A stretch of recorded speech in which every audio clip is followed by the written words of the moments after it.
Hello guys, एक बार फिर से स्वागत है आपका अपने चैनल पे क्रिकेट और मैं आशीष राठी। और आज आप टाइटल पढ़ के समझ ही चुके होंगे कि हम किस विषय पे बात करने वाले हैं। जी हाँ दोस्तों, आज हम बात करेंगे कि क्रिकेट की ट्रायल्स कैसे क्लियर किए जाए। सिलेक्टर्स क्या देखते हैं जब आप क्रिकेट की ट्रायल्स देने जाते हैं, तो सिलेक्टर क्या देखते हैं, किस बेसिस पे एक प्लेयर सिलेक्ट होता है। ट्रायल्स आजकल वैसे ट्रायल्स कम होने लगी है, मैचेस ज़्यादा होने लग गए हैं, पर फिर भी जब भी ट्रायल्स होते हैं तो वो क्या नज़रिया रखता है सिलेक्टर्स का, और एज अ प्लेयर अपन ने क्या करने को ना कि आप अच्छा ट्रायल्स दे सके। और वीडियो स्टार्ट करने से पहले मैं कहना चाहूँगा कि जैसे कि आप सभी जानते हैं कि मेरी ऑनलाइन कोचिंग शुरू है, ऑफलाइन कोचिंग भी शुरू हो गई है गाइस। तो अगर आपको ऑफलाइन कोचिंग के लिए जुड़ना है तो आप ऑफलाइन कोचिंग के लिए भी जुड़ सकते हैं।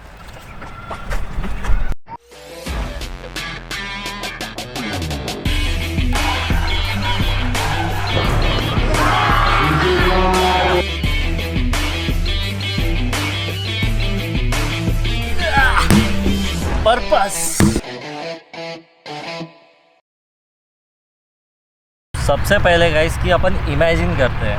मैं खुद एक्टिव क्रिकेटर हूँ, आपको जैसे पता है कि मैं एक्टिव क्रिकेटर हूँ, साथ में कोचिंग भी ले रहा हूँ। तो फिलहाल मैं कोचिंग के तौर पे भी सोच सकता हूँ और एज अ प्लेयर के तौर पे, क्योंकि कंटिन्यूसली मैं भी ट्रायल देते रहता हूँ। मैंने काफ़ी ट्रायल्स दिए, रणजी ट्रॉफ़ी के ट्रायल्स दिए, किंग्स 11 पंजाब की ट्रायल्स दिए। तो उसमें क्या प्रेशर फील किया मैंने, क्या क्या चीज़ें फील की, और एज अ कोच क्या क्या फील करते हैं, क्या क्या सिलेक्शन का ध्यान देते हैं, वो भी मैं आपको बताता हूँ। सबसे पहले अब इमेजिन कीजिए, मेरी पहली ट्रायल थी, दूसरे दिन मेरी ट्रायल थी। कल जैसे मेरी ट्रायल है, फ़िलहाल तो मैं ग्राउंड पे हूँ, पर दूसरे दिन मेरी ट्रायल है। तो उसके पहले दिन मुझे नींद ही नहीं आ रही थी, काफ़ी देर नींद नहीं आ रही थी। मैं रात को आई गेस 3 बजे तक दीवार को बॉल मार रहा था और बैटिंग कर रहा था, ऐसे खुद से ही कर रहा था रात भर। तो ये सबसे पहली चीज़ है कि वो एंग्जाइटी, ये बिलीफ सिस्टम, ये सबसे कंट्रोल करना ज़रूरी है कि अगले दिन अगर आपकी ट्रायल्स है तो आपको इनफ नींद, आपका डाइट वगैरह जो भी खाना प्रॉपर हो के अच्छी नींद आ रही है क्या, रिलैक्स वे में नींद आ रही है क्या। जब ऐसा होता है तो अल्टीमेटली आपका परफॉर्मेंस बेटर होता है। और ये चीज़ बिलीफ सिस्टम पे आ गई। विजुअलाइजेशन टेक्निक जो मैं बोलते रहता हूँ, विजुअलाइजेशन टेक्निक के बारे में, ये बिलीफ सिस्टम अगर आपका पहले से अच्छा नहीं है, आप ऑलरेडी स्टेबल नहीं हो, मेंटली रिलैक्स नहीं हो, तो ये बिलीफ सिस्टम आप डेवलप कर लीजिए विजुअलाइजेशन के थ्रू। वो हम कम दरों में आप तक पहुंचाते हैं। आप इस पर वर्क कीजिए डेफिनेटली। ये सबसे पहला पॉइंट है, बहुत इंपॉर्टेंट पॉइंट है, क्योंकि इंटरनेशनल प्लेयर्स भी ये बहुत फील करते हैं। जिन्होंने भी over the time consistently perform किया है, उनको रिलैक्स फील, वो धीरे धीरे रिलैक्स फील होने लगे। और बहुत लोग बोलते हैं कि ये स्वाभाविक है कि अगले दिन अगर आपका ट्रायल्स है या इम्पोर्टेंट मैच है या इंडिया के लिए खेल रहे हैं, डेब्यू है, तो ये स्वाभाविक है कि आप नर्वस होंगे, प्रेशर होगा।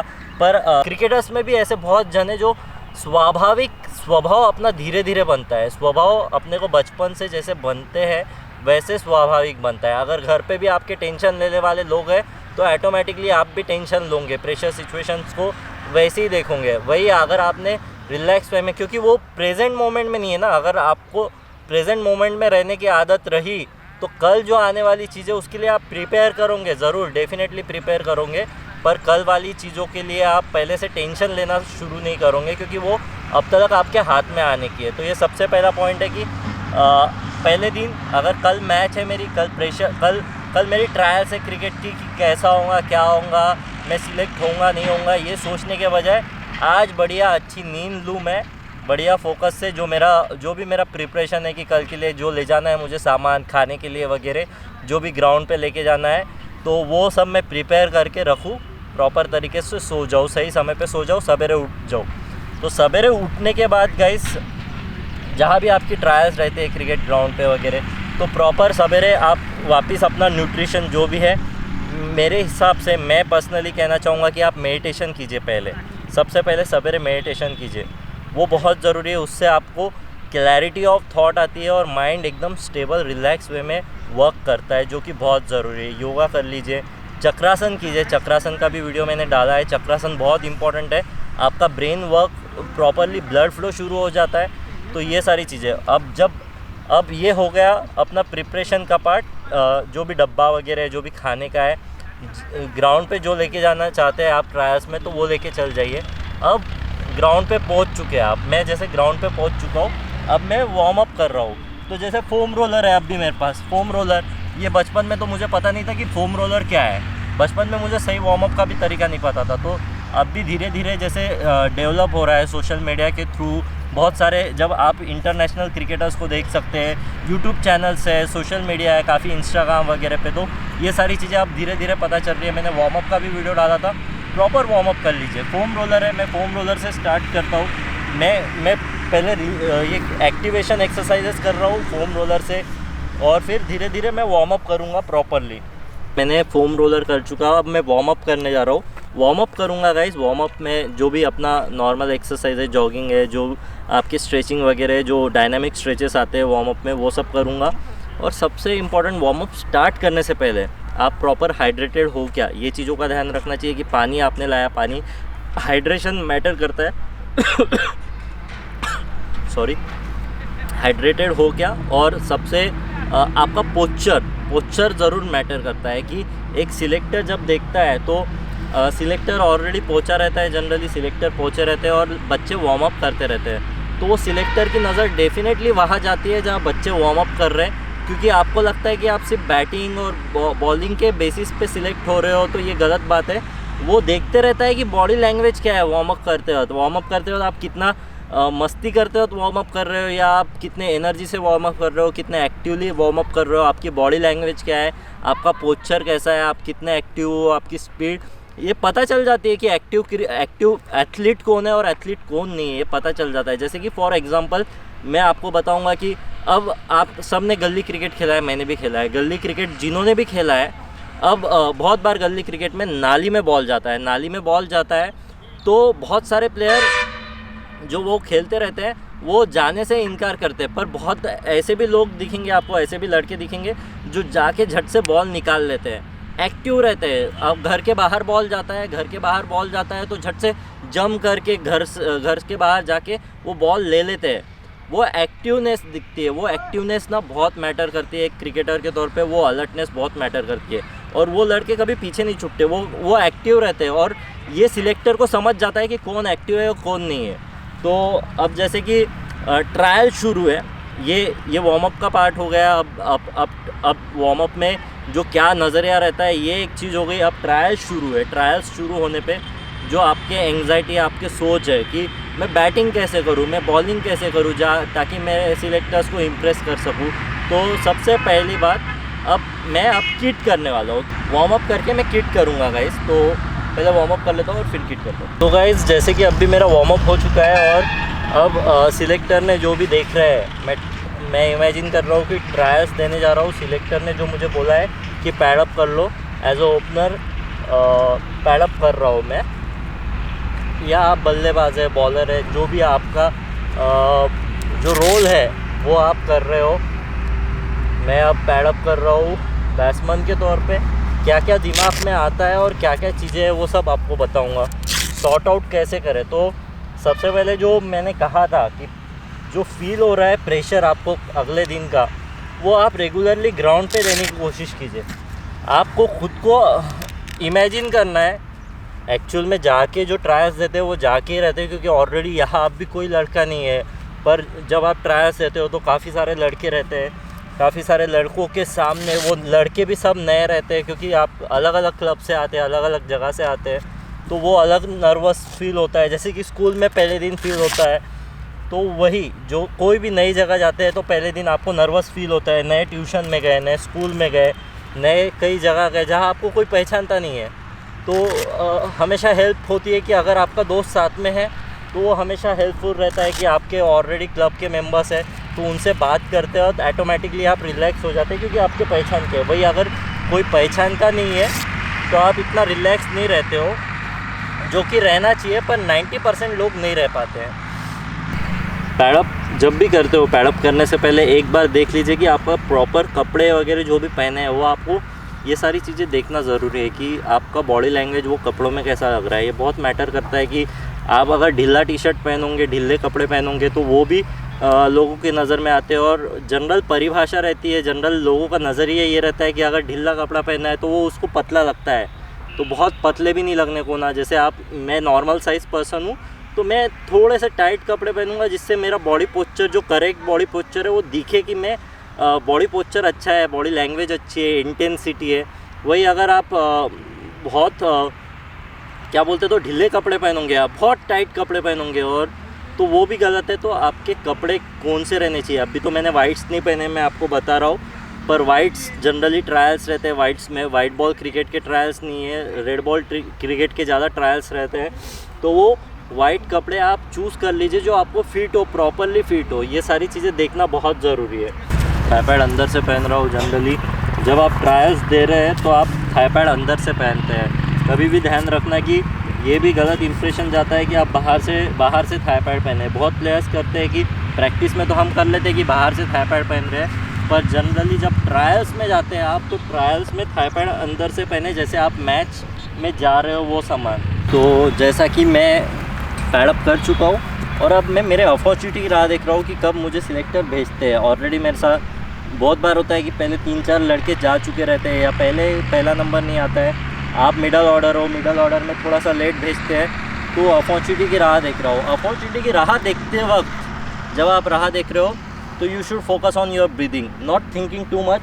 जस्ट थोड़ा देखना है कि बॉलर कैसे डाल रहे हैं, विकेट कैसे बिहेव कर रही है, वो सारी चीज़ें देखना है कि as a bowler, as a spinner आपका क्या बाउंस है, फास्ट विकेट है, स्लो विकेट है, टर्निंग ट्रैक है, क्या है, ये सारी चीज़ें देखनी है थोड़ी बहुत। और बाद में आपको ब्रीदिंग पे फोकस करना है, ओवर थिंकिंग पे ध्यान, ओवर थिंकिंग नहीं होनी चाहिए। रिलैक्स वे में ब्रीदिंग करना है आपको, कि डीप ब्रीदिंग करना है और देखते रहिए, एंजॉय करते रहिए। साथ में कोई अगर है तो नॉर्मल लाफ शेयर कीजिए, थोड़ा हंसिए, बात करिए। पर ये करते वक्त ये ध्यान रखिए कि आप टालम टोल नहीं कर रहे हो। यू नो, क्रिकेटिंग वाइज थोड़ा सा एक्टिव फील कीजिए, नहीं तो सिलेक्टर वहाँ से देख रहा है और आप वहाँ टालम टोल कर रहे हो, फालतू चकलस कर रहे हो, तो वो नहीं चाहिए। थोड़ा सा रिलैक्स वे में ब्रीदिंग करने के लिए, थोड़ा सा एनवायरनमेंट रिलैक्स करने के हिसाब से भी आप बात कर सकते हो। तो नॉर्मल वो हल्का सा चैटर चलता है, पर आप बातें ही कर रहे हो तो ये भी गलत है। तो अब जैसे सिलेक्टर ने मुझे बोल दिया है कि जाने के लिए, तो मैं अब जाता हूँ। तो अब जैसे मैं पैड अप करके विकेट पे आ चुका हूँ। अभी तो सीमेंट विकेट पे, जैसे भी जहाँ भी विकेट पे, जहाँ भी आप ट्रायल्स दे रहे हो, तो अब आपके माइंड में क्वेश्चंस क्या क्या आते हैं। अब मैं क्रिकेटर के तौर पे मैं माइंड में क्वेश्चंस जो पहले बहुत आते थे कि क्वेश्चंस आ रहा है कि यार अब जैसे टेस्ट मैच की ट्रायल्स है, टेस्ट मैच की ट्रायल्स में मैं क्या दिखाऊँ, क्योंकि मेरे को ज़्यादा देर बैटिंग नहीं मिलने वाली। तो मैं मार के दिखाऊँ, अपना अटैक करके दिखाओ या डिफेंस करके दिखाओ, टेक्निकली करेक्ट है कि नहीं वो दिखाओ। ये सारे क्वेश्चंस आते रहते हैं। तो सबसे इसमें ध्यान रखने वाली बात है गाइस कि आप सिलेक्टर को जान नहीं सकते हो। कोई सिलेक्टर को टेक्निकली करेक्ट बैट्समैन पसंद आता है, कोई सिलेक्टर को अटैकिंग बैट्समैन पसंद आता है, चाहे किसी को विराट कोहली पसंद आता है, किसी को पुजारा पसंद आता है, किसी को सहवाग पसंद आता है, किसी को राहुल द्रविड़ पसंद आता है। तो अलग अलग प्लेयर्स को अलग अलग सिलेक्टर्स को अलग अलग प्लेयर्स पसंद आते हैं। तो ये आपका सोचने का काम नहीं है। लोग क्या कहेंगे, लोग क्या सोचेंगे, सिलेक्टर क्या सोचेंगे, ये आपका सोचने का काम नहीं है। आपका जो पर्पस रहने को ना, वो पर्पस सिंपल है। जब आप मैच खेलते हो टीम को जिताना है, ये पर्पस है। और जब आप ट्रायल्स के लिए जा रहे हो, बैटिंग करने जा रहे हो, तो पर्पस क्या रहना चाहिए कि जो मैंने प्रिपरेशन में एग्जीक्यूट किया वो मैं यहाँ एग्जीक्यूट करूँगा। अब रहा प्रिपरेशन से एग्जीक्यूशन का पार्ट। प्रिपरेशन आपने किया है अगर डिफेंस का, टेक्निकली करेक्ट ड्राइव का, तो आप वो जाके मैच में आप डायरेक्ट जाके छक्के तो नहीं मार पाओगे ना, क्योंकि आपने प्रिपरेशन करेक्ट बैटिंग का किया, टेक्निकली एकदम ही वो सिक्स हिटिंग की प्रैक्टिस नहीं की है। तो बेसिकली आप वो करने जाओगे तो आप उल्लू दिखोगे, पगले दिखोगे कि, और उसमें आउट होने के चांसेस है। सिलेक्टर को देखें रैश शॉट खेल रहा है बेसिकली।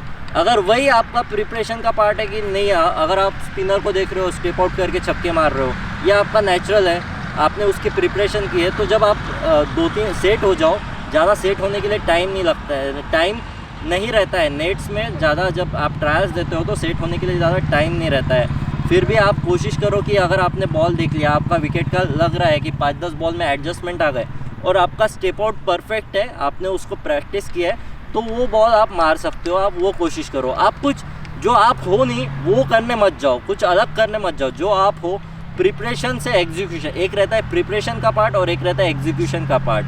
तो प्रिपरेशन जो आपने किया है उसको एग्जीक्यूशन करने में ज़्यादा आसानी होंगी।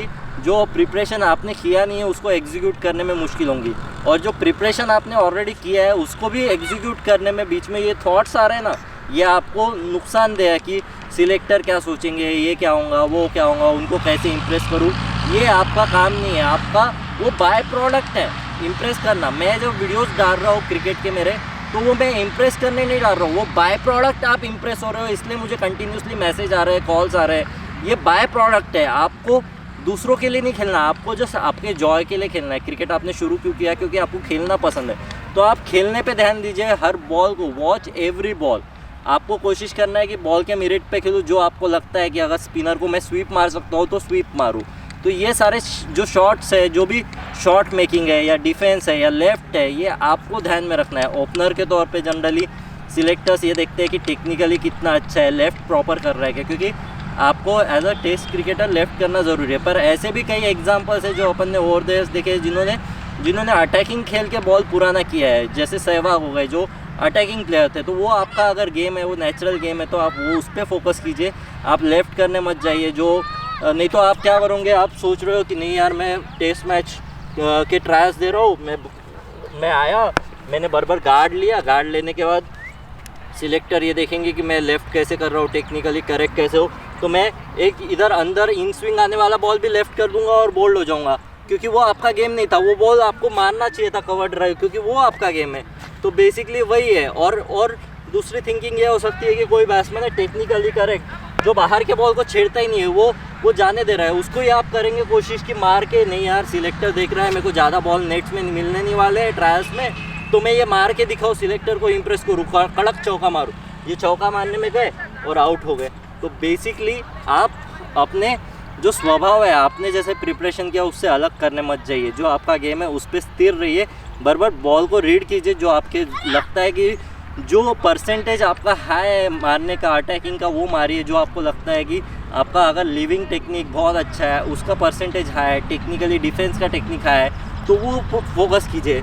इसमें ट्रायल्स में और एक बात ध्यान रखने वाली, बॉडी लैंग्वेज के बारे में जो मैंने कहा था कि अब जैसे मैं डिफेंस कर रहा हूँ, ये डिफेंस किया और ये 2-3 कदम लिया, स्टेप आउट, इंटेंशन लग रहा है, इंटेंशन सिंगल का लग रहा है। ये भी देखता है सिलेक्टर कि कौन इंटेंसिटी रख रहा है। जब से इंटेंसिटी रख के बॉल अगर नेट्स में अटका है तो बॉल उठा के देना बॉलर को, वो भी कितने इंटेंसिटी से देता है, ये भी सिलेक्टर देखते रहता है।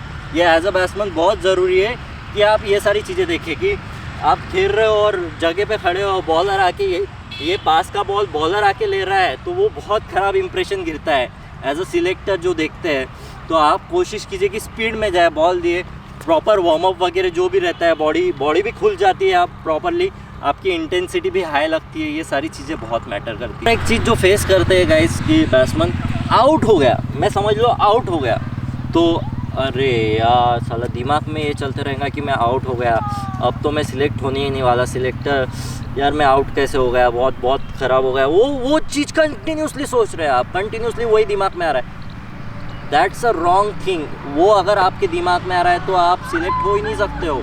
आपका आउट हो गए कोई फ़र्क नहीं गिरता। नेट्स है, वो नेट्स है, प्रैक्टिस है, ट्रायल्स है, जो भी है। आप मैच में भी 0 पे आउट होते हो, ऐसा कोई बैट्समैन नहीं है जो 0 पे आउट नहीं हुआ है। सचिन तेंदुलकर भी 0 पे आउट हुआ है, राहुल द्रविड़ भी 0 पे आउट हुआ है, सहवाग भी 0 पे आउट हुआ है, स्टीव स्मिथ भी आउट हुआ है, विराट कोहली भी आउट हुआ है, हर प्लेयर आउट हुआ है। तो ये आपने ये नहीं सोचने को ना कि मैं आउट हो गया यार अब क्या, just focus on the next ball, focus on the ball coming to you.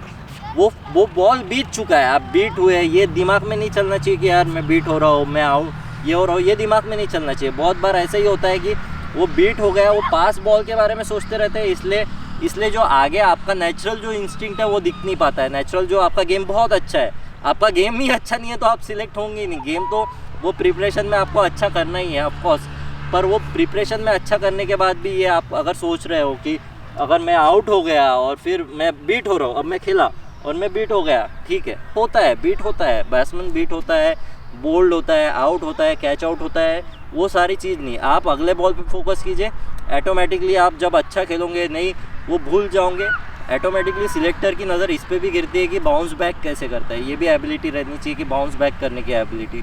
तो ये सारी चीज़ें थी गाइस बैट्समैन के तौर पे। अब मैं आपको बॉलर के तौर पे बताता हूँ, आइए। तो गाइस जैसे कि अब मैं पैड्स उतार दिए। अब मेरी बॉलिंग की बारी है। सिलेक्टर ने बोला कि बॉलिंग के लिए आ जाओ, स्पिनर के तौर पे, फास्ट बॉलर के तौर पे, चाहे आपको जो भी हो। अब मैंने स्पाइक्स पहन लिए। सबसे इम्पोर्टेंट स्पाइक्स आप पहन लीजिए। ऐसा नहीं है कि स्पाइक्स नहीं पहने तो आप बॉलिंग नहीं डाल सकते हो। बहुत सारे ऐसे भी एग्जांपल्स हैं जिनके पास स्पाइक्स नहीं थे at the start of their career. Umesh Yadav उनमें से एक है जिनके पास स्पाइक्स नहीं थे पर एथलेटिक थे और तेज डालते थे। तो ऐसे भी है। पर अगर आप प्रोफेशनली क्रिकेट खेल रहे हो, आप कंटिन्यूसली प्रैक्टिस कर रहे हो, तो आप स्पाइक्स आपके जो रेडी रखिए, प्रॉपर पहन के रहिए। अब मैं बॉलिंग पे आ रहा हूँ तो जो बॉल मिला है मुझे, आप समझ लो मुझे थोड़ा सा सेमी न्यू बॉल से डालने की आदत है। पर बहुत बार ऐसा होता है कि सिलेक्टर ने पुराना बॉल दिया है, जो भी ट्रायल्स ले रहे हैं पुराना बॉल दिया है, तो उस बारे में सोचने लगते हैं। तो वो भी सोचना आपका काम नहीं है। आपको जो मिला आप कोशिश कर सकते हो कि थोड़ा सा बोल सकते हो कि मेरा नए बॉल से थोड़ा सेमी न्यू बॉल से ज़्यादा ड्रिफ्ट होता है एंड ऑल वगैरह जो भी चीज़ें हैं, ये सारी चीज़ें। पर अगर वो नहीं मिल रहा है तो आप जो बॉल है उससे डालिए। और दूसरी बात और एक बात है कि अब जैसे मैंने गॉगल पहना था, ओखले सन ग्लासेस पहने थे, तो ये चीज़ अब मैं अगर बॉलिंग डाल रहा हूँ, धूप है, अब भी धूप नहीं है, मैं बॉलिंग डाल रहा हूँ, जनरल में मैं गॉगल पहनता ही हूँ। तो ये सारी चीज़ें अगर आप पहन के ही डालते हो तो आप पहन के डालो। ये नर्वस होके नहीं डालना है कि ये क्या सोचेंगे कि यार साला इतने बड़े प्लेयर्स है, सिलेक्टर्स है, ये है वो है, मैं गॉगल पहन के बॉलिंग डाल रहा हूँ तो वो अच्छा इंप्रेशन नहीं जाएगा। ये आपका काम नहीं है गाइस। आपको अगर आदत है गॉगल पहन के डालने की, सनग्लासेस, चाहे कितनी भी बड़ी सिलेक्शन मैचेस हो, कुछ भी हो, आप इंडिया प्लेयर्स को भी डाल रहे हो, कुछ भी हो, आपका जो प्रोसेस है उस पर फॉलो कीजिए। इसमें कोई रूड नहीं है बात। पहले थी ये ऐसा सोचते थे कि रूड है, और ये रूड नहीं है गाइज। आप अपने गेम पे फोकस कीजिए, प्रोसेस पे फोकस कीजिए। आपको अगर रेगुलरली लगता है कि वो पहन के खेलना चाहिए, वो जो भी सिलेक्टिव चीज़ें जो आप फॉलो करते हो, किसी का बुरा नहीं कर रहे हो, तो वो पहन के कीजिए। तो ये माइंड से निकाल दीजिए, ये भी एक चीज़। अब मैं बॉलिंग रनअप पे आया कि मैं स्पिनर हूँ, ओवर दी डाल रहा हूँ या राउंड ही डाल रहा हूँ। सबसे पहले एक सिलेक्टर के तौर पे, सिलेक्टर समझ लीजिए वहाँ से देख रहा है, मिड ऑन से, और वो देख रहा है, तो मुझे ये सिलेक्टर नहीं भी देख रहा हो तो ये प्रोसेस मेरी सेम है। और ये प्रोसेस रहनी चाहिए कि एक्टिवली, जैसे अब मैं गया, रनअप लिया, बहुत एक्टिवली मैंने रनअप लिया,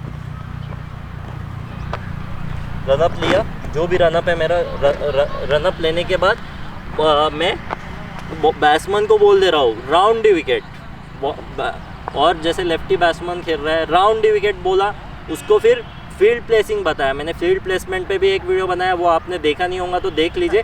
फील्ड प्लेसमेंट बताने का भी एक तरीका रहता है। तो सबसे पहले मैं उसको बता दूंगा 5-4 की फील्ड है, 7-3 की फील्ड, 7-2 की फील्ड है, 6-3 की फील्ड है। ये फील्ड मैं बता दूंगा। 6-3 की मतलब ऑफ साइड में 6 है, लेग साइड में 3 है।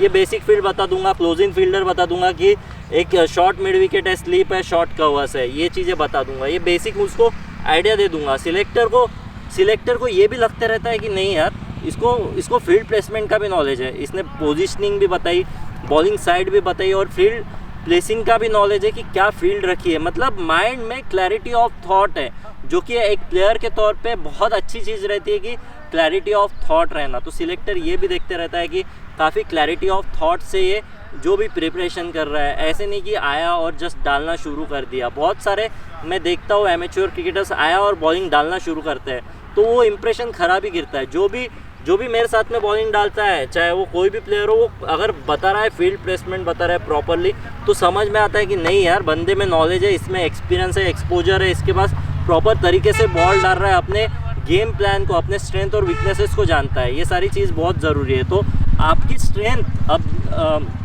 जब आप बॉलिंग डालते हो, बॉलिंग में आपको कितने ओवर्स मिलते हैं? ज़्यादा से ज़्यादा 3-4 ओवर जो ट्रायल्स में मिलते हैं, 4 ओवर, ज़्यादा से ज़्यादा मिले तो 6 ओवर मिलते हैं, बहुत ज़्यादा हो गए। 18 से आपको इंप्रेशन क्रिएट करना है, 20 से 30 बॉल में आपको इंप्रेशन क्रिएट करना है। तो आप उसमें ये कुछ एकदम से अलग करने मत जाओ। आपको लग रहा है कि मेरे पास वेरिएशंस डाल दूंगा, ये कर दूंगा, वो कर दूंगा। पहले आप स्टॉक बॉल पे रहिए। आपका स्टॉक बॉल क्या है, जो आपको ज़्यादा विकेट्स मिलाता है, स्टॉक बॉल जो रहता है उस पर फोकस कीजिए, स्टॉक बॉल पे, और फिर एक हाथ बीच में वेरिएशन कीजिए। तो मैंने जैसे आप बोला कि अगर आपको 4 ओवर मिल रहे तो उसमें 5 वेरिएशन इनफ है।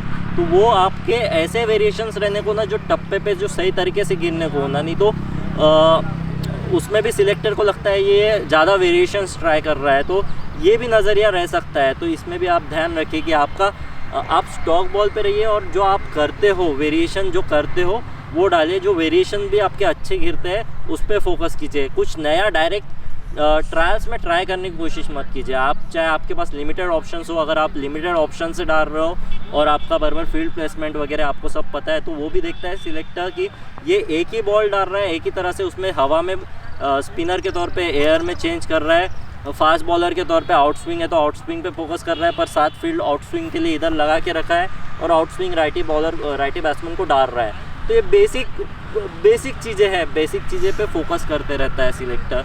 और ये बेसिक चीज़ों पे आपने ध्यान देने को ना कि आपके स्ट्रेंथ और वीकनेसेस पे रहिए। आपको पता रहनी चाहिए अपने स्ट्रेंथ और वीकनेसेस। स्ट्रेंथ जो है उस पर फोकस कीजिए, वीकनेसेस को अपने को एक्सपोज नहीं करना है। वीकनेसेस को अपने को कि आप अगर समझ लो प्रैक्टिस में ट्राई कर रहे हो कुछ और डायरेक्ट आपने ट्रायल्स में आके ट्राई किया जहाँ आपका सिलेक्शन होना है, तो वो गलत बात है। तो ये सारी चीज़ों का ध्यान रखिए एज अ बॉलर।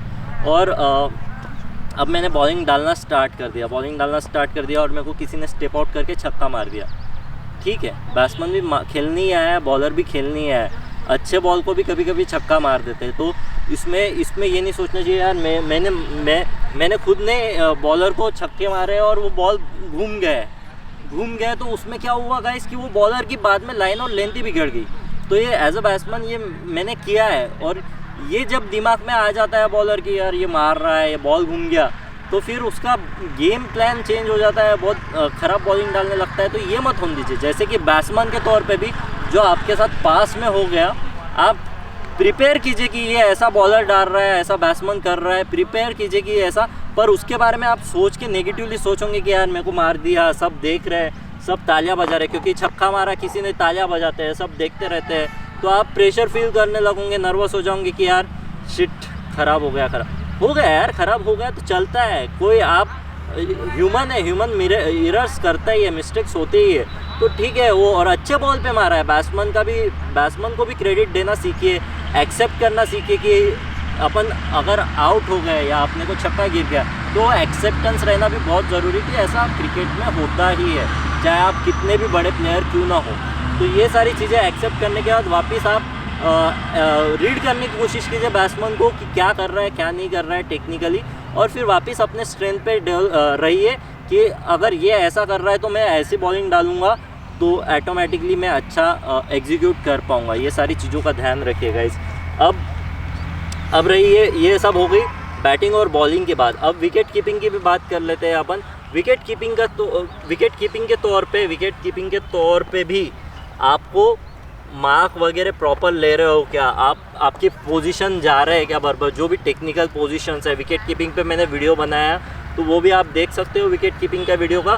तो पोजीशनिंग जा रहे हैं क्या बराबर, प्रॉपर बॉल कलेक्ट कर रहे हो क्या, पहले उठ नहीं रहे हो क्या, टेक्निकली बॉल पे फोकस कर रहे हो क्या, बॉलर को चीयर अप कर रहे हो क्या, कि बॉलर ने, अब आप विकेट कीपर हो तो बैट्समैन को आप चीयर अप नहीं कर सकते हो, आप अपोजिशन में हो, तो वो इंटेंसिटी है क्या, बॉलर ने अच्छा बॉल डाला तो गुड बॉल, ये टेक्निकली आप बता रहे हो क्या कि ये इसकी बैट बाहर से आ रही है, आप आगे रखो, इसका ये यहाँ रखो, बॉल कहाँ रखो, ये सारी चीज़ें बता रहे हो क्या। तो ये सारी चीज़ें देखते रहता है कि ये भी दिखता है एक सिलेक्टर को कि नहीं यार ये बराबर गाइड कर रहा है, ये बराबर तरीके से बैट्समैन को भी रीड कर रहा है। तो ये विकेट कीपर का काम है गाइस, कंटिन्यूसली चेयर अप करना, टीम का माहौल बनाए रखना, ये सारा काम है। अब विकेट कीपर की भी बात होने के बाद अपन फोकस करते हैं कि जो खाली खड़े हैं अब भी, जो जिनको अब तक बैटिंग बॉलिंग फील्डिंग कुछ भी नहीं मिला है, जो खड़े हैं, तो उसमें भी अगर मैंने अब जैसे मिड ऑफ पे फील्डर खड़े हैं सिलेक्टर और मैं यहाँ से बैटिंग कर रहा हूँ, तो जहाँ लड़के खड़े हैं उनको अभी तक बैटिंग बॉलिंग दोनों नहीं है ऐसे, क्योंकि 100-200 लड़के रहते हैं ट्रायल्स में, तो ऐसा होता है कि बहुत लोगों को एट ए टाइम तो बैटिंग बॉलिंग सबको तो मिलेंगी नहीं। तो वो सारे चीज़ वो वहाँ कौन एक्टिवली कर रहा है, बॉल गया तो वहाँ एक्टिव है क्या, उसको बहुत बार ऐसा होता है कि ये बात कर रहा, मैं एक लड़के से बात करते रह रहा फिर और झट से बॉल आया तो अपने को पता ही नहीं चलता कहाँ देखना है, देखे और फिर अपन ये छोड़ देते हैं, बॉल को ऐसे जाने देते हैं। तो वो भी सिलेक्टर देखता है ये तो टाइम पास करने आया है, ये ट्रायल्स देने नहीं आया, टाइम पास करने आया है, गेम में इन्वॉल्वमेंट ही नहीं है। तो गेम में इन्वॉल्वमेंट रहना भी बहुत ज़रूरी है गाइस कि एज अ जो आप बातें कीजिए, ऐसा नहीं है कि बात पर, मैंने जैसे कहा थोड़ी सी बात करना है, गेम में रहने के लिए बात करना है, गेम से बाहर जाने के लिए बात नहीं करना है, गेम में बने रहने के लिए स्विच ऑन और स्विच ऑफ जो रहता है उसके लिए बात करना है, हल्का सा रिलैक्स हो जाना है, वापस फोकस हो जाना है, वापस देखना है कि क्या हो रहा है, फील्ड प्लेसमेंट, आप कितने जल्दी आपके तरफ बॉल आया तो कैसे पोजीशनिंग में आके बॉल दे रहे हो, ये सारी चीज़ें आपको देखना है।